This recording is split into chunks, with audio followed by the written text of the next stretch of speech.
Hello there, my name is Nate Rogers. We're doing our neuro assessment. This is my patient Kimry. Can I have your permission to upload this to YouTube for the instructors? You got it. She can't talk.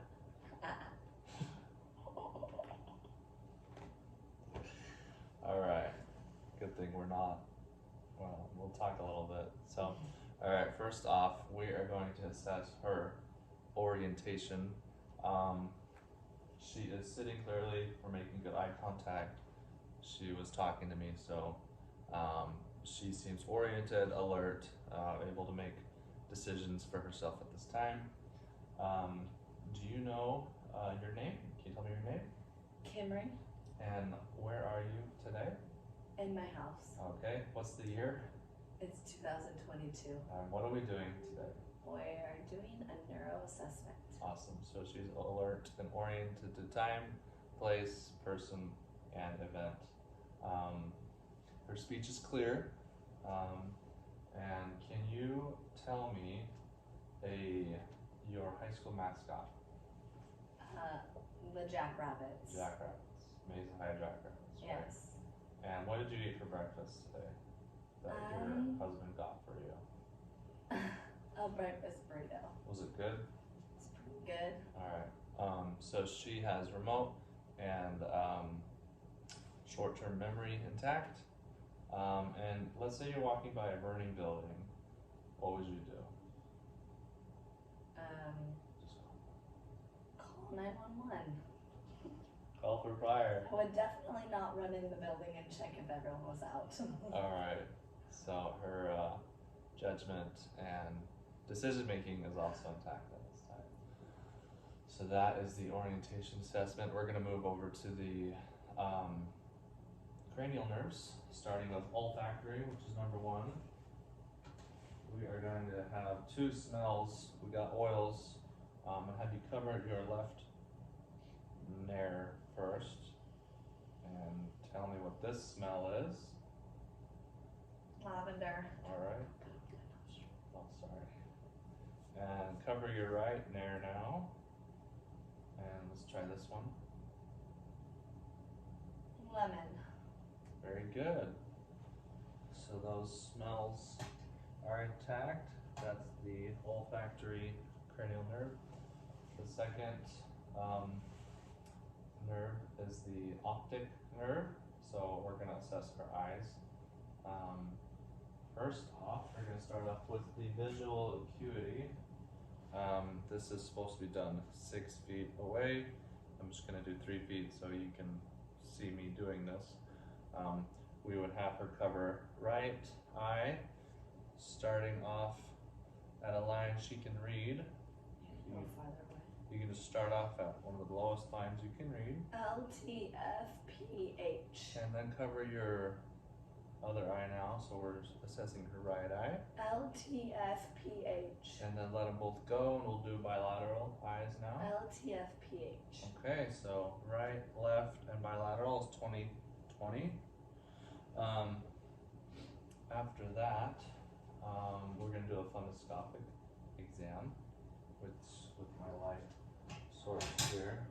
So my right eye to her right, and my left to her left. So I'm going to start off far, breathe in. I see the red reflex. Okay. And the cup to disc ratio is 1 to 3 with no cottonwool spots or AV nicking. We'll do the same thing on her left eye. And there's the red reflex. Cup to disc ratio is 1 to 3 and no AV nicking. Alright, so that's nerve 2. I believe that's all for that nerve. We're going to move to the, well, let's do 3, 4, and 6. So that's ocular motor, trochlear, and abducens. I'm going to test her EOMs, extraocular movements. So we're going to start off, just look at my finger. This is 4, 4, 6, 3, 6, 3, 3, 6, 4, and 4. Alright, so those are all intact. We're going to go back to cranial nerve 3 and assess for pupillary constriction. We're going to direct, and then consensual, and those are both there. And then on the right eye, direct, and then we'll look consensual on the left side. And pupils are round and reactive to light.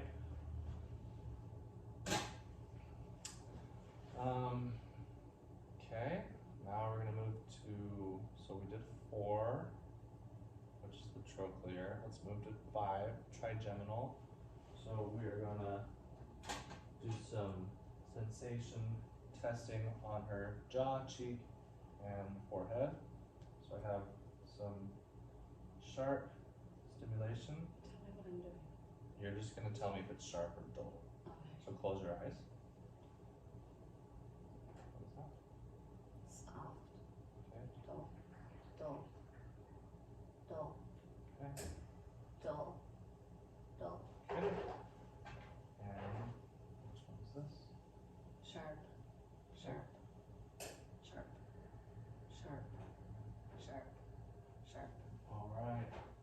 That's the trigeminal nerve. We did 6 already with the octave movements. 7th is the facial nerve. So I'm going to have you wrinkle your forehead, okay? And go ahead and give me a big smile. Okay. So that nerve is intact. 8 is the auditory, or the we're assessing her hearing. It's not called auditory. I'm drawing a blank on the name of it.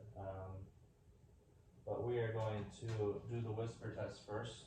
So go ahead and I'm just going to stand over here. You're going to cover your right ear. I'm just going to whisper a word, and she's just going to tell me what it is. Apple. Okay, and cover your other ear. Stone. Okay, and now we're going to do the Weber and the Rhine test. So she's going to tell me, I'm going to hit it, put it on her forehead or her head. She's going to tell me if she can hear it bilaterally equally.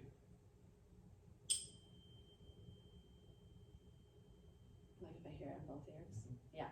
Yep, so that's intact. And then I'm going to strike it again, put on each mastoid bone, and release it and put it next to her ear. We're checking for air versus bone conduction. Just tell me when you don't hear it anymore. No more. Right now? Yes. Okay. Same thing on the other side. No more. Yeah. Okay. So air conduction is greater than bone conduction. Now we're moving to, well, let's do 9, 10, and 12 right now. We have the glossal pharyngeal, the vagus, and the hypoglossal. So go ahead and open your mouth. Say ah. Ah. I see the uvula movement. Go ahead and stick your tongue out. And that is midline, so that's checking the 12th nerve. And go ahead and close your mouth. And go ahead and press your tongue against my finger. Okay, same thing on that side. Stay some normal strength. So that's 9, 10, and 12. And 11 is the spinal accessory. So go ahead and shrug your shoulders. And go ahead and push against my, with your neck on that side. All right, so the muscles are normally working, all intact. I think that finishes the cranial nerves. After that, we are gonna move to the cerebellum. We're gonna check some movements, how her gait is, walking, and walking strength. So I'm gonna have you stand up right here. Make sure you can see that works. All right, so let's just walk right here to here. She has normal, strong gait. No, it does not look like there's any weakness involved there. We're gonna do the tandem walk, so just do heel to toe right here.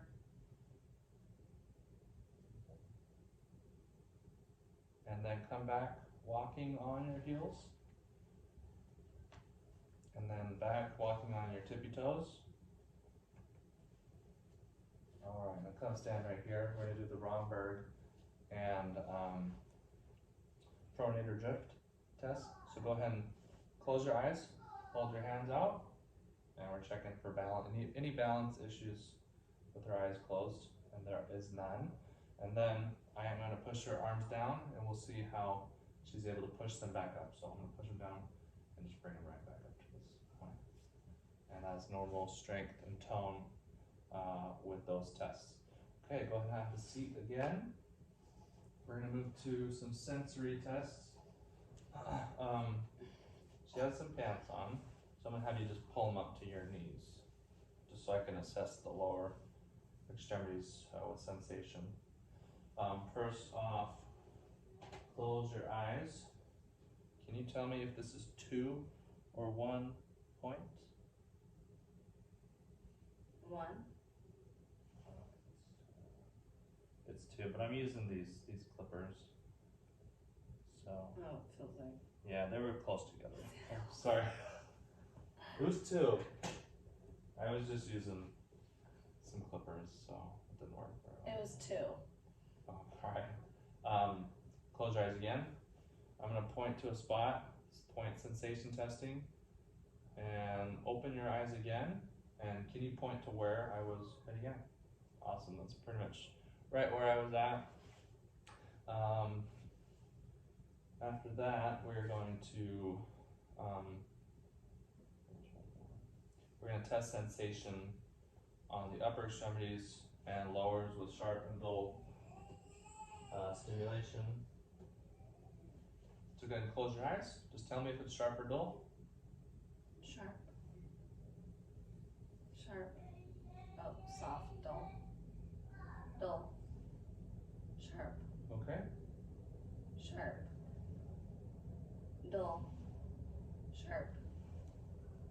Dull. Sorry. Sharp. Okay. So upper and lower. Ticklish.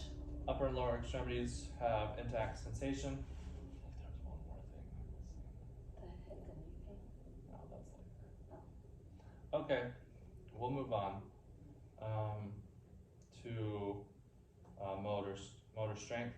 So we're going to assess her upper and lower extremity strength, grips, finger strength. We'll start with biceps. So straighten your arms out. Go ahead and try to do like a bicep curl. I'm going to press against. Okay, good job. And now push against with your triceps. All right, and bring your arms up to the shoulder raise. Okay, now go ahead and grip my hands hard. There you go. Good. And spread your fingers apart and keep them spread apart. Try to resist. Oh, resist. Try to resist me. Okay. Good job. All right. So all upper extremities are 5 out of 5 strength, and they're equal bilaterally. All grips, pushes, pulls, they're all equal on all sides. We're doing the same thing for the lower extremities. So go ahead and we're going to do the quads first. So pull your legs out and go ahead and push both of them up. Okay, and then try to pull down with the hamstrings. Okay, and then push against my, okay, and same thing, push in. All right, so hamstrings, quads, abductor and adductor muscles are all 5 out of 5 for strength and equal bilaterally. Okay, last section is the sensory motor, and now we're moving to the deep tendon reflexes. So let's start off with the bicep. I'm going to hold on my thumb. Is that hurting you? No. Oh. Alright, so it takes skill, so Oh, I feel it. There we go. Let's try it on Like this right side too. there. Yeah. No, like right there.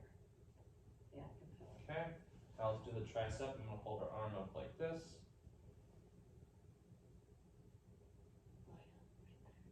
Oh, sorry. Alright, hold it up again. Just go ahead and let your arm go limp. There you go.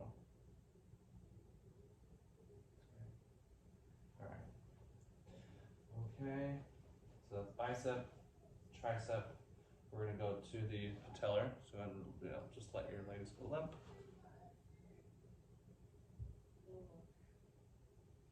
I was hitting them at immersion. No big deal. There we go. Harder. There we go. You just weren't going hard enough. Alright. And we're gonna do the Achilles. Okay. Alright. You have to go a little harder. Same thing on this side.